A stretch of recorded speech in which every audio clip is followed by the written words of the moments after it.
ජෙසුපීටයි ආදර සහෝදර සහෝදරයනේ ආදරදුවේ පුතේ. ආගමන කාලය තුළ දෙවම්මගේ චරිත ප්‍රදානය සුවිශේෂී ලෙස අවධානයට නතු කරනවා. එවගේම මේ චතාරික සමය තුළ අද සුපුවත හරහත් දෙවම්මගේ ජීවිතය ඉස්මතු කර දක්වන ආකාරය අපි දකිනවා. ගාබ්‍රියල් දේවදූතය මංගලම් කියනවා විපුල ප්‍රසාදලත් උත්තමාවය. දෙවියන් වහන්සේගේ දූතයෙක් මනුෂ්‍ය දුවනියකට දක්වන ආදරය, භක්තිය, ප්‍රණාමය සහ ගෞරවය. කාටද මේ ආකාරයට සලකන්නේ උතුම් ගෞරවයක්.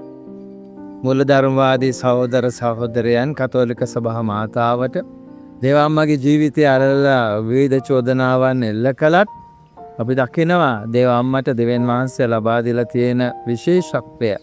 ගැලවීමේ කාර්යභාරය සඳහා දෙවම්මගේ චරිත ප්‍රදානය විශේෂයි. දෙවම්මගේ ජීවිතය අපගේ ජීවිතවලට අදාළ කරගනිමින් ඇගේ ජීවිතය හරහා ඉස්මතු වෙච්ච ගුණධම් වලින් අද රම්මිතාතෙතුවේ පුතේ අපිත් සැරසෙන්නට ශක්තිමත් වෙන්නට වෙරදරමු. ඔබ සියලු දෙනාටම ජේසුස් වේවා.